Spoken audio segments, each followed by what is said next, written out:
Comme un lundi, JP Couturier. Et salut JP Couturier, on te retrouve donc comme un lundi. Exactement, bonjour Charles et bonjour à tous nos amis auditeurs suniens. Jeudi matin, 9h30 a eu lieu l'événement le plus attendu dans tout l'ouest de la France. Attendu surtout par les geeks et autres fans d'informatique. Oui, ce matin, je vais vous raconter l'ouverture de l'Apple Store d'Atlantis, car oui, j'y étais. Alors la première chose que je me suis dite en arrivant devant la vitrine du magasin, c'est... Un jour de RTT pour venir vous voir, c'est pas... Non, ça c'est ce que je me suis dit sur le parking de la galerie pour me souligner à moi-même mon dévouement et mon professionnalisme de chroniqueur radio en personne. T'en fais pas un petit peu des caisses là, tu t'es pas vraiment dit ça quand même. Non, effectivement, je ne me suis pas envoyé de fleurs, mais j'aurais pu, après tout, on n'est jamais mieux servi que par soi-même. Ce jeudi matin, pour espérer être dans les premiers de la longue file d'attente, il fallait donc se lever tôt, très tôt. Certains étaient même devant l'Apple Store depuis 4h30 du matin. C'est vous dire si cet événement était attendu. Bon, rassurez-vous, pour ma part, j'étais un petit peu plus raisonnable sur l'horaire. Non, 18h30, ce sera trop tard. Oui, non, 9h30. 9h30, il y avait presque 300 personnes à faire la queue. Mais j'avoue, ça valait le coup. Ouais, alors justement, JP, explique-nous en quoi ça valait le coup, parce que les magasins qui ouvrent, ça reste assez fréquent, ceux qui ferment aussi malheureusement, ça fait pas autant la une des journaux pour autant, notamment pour ceux qui ouvrent. Ça valait le coup parce que Apple sait recevoir et chouchouter ses clients avec une mise en scène que seuls eux peuvent se permettre.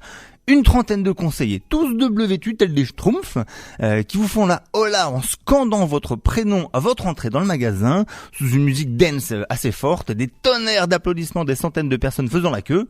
N'importe quoi. Eh bien justement, c'est parce que c'est n'importe quoi, c'est incroyable que c'est un événement à vivre. Et une fois rentré, là aussi, c'est assez impressionnant, parce que si vous pensiez qu'Apple ferait un magasin à la française... Vous vous mettez le doigt dans l'œil.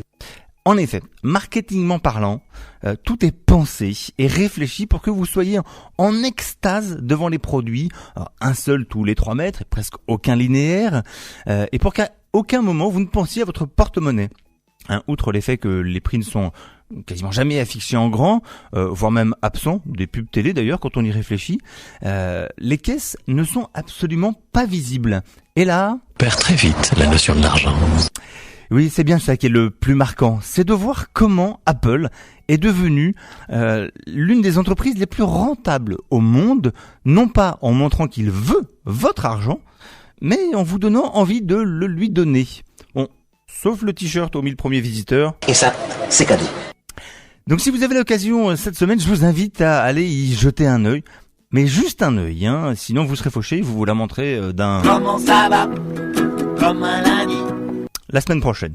Merci de votre attention, bonne semaine et à lundi prochain. Ouais, avoir la queue devant le fameux Apple Store qui a ouvert la semaine dernière, on a l'impression que c'est pas tout à fait la crise pour tout le monde quand on connaît le prix de ces appareils, aussi jolis soient-ils. C'était impressionnant, vraiment impressionnant, mais c'est un événement effectivement à vivre, juste pour le côté ambiance.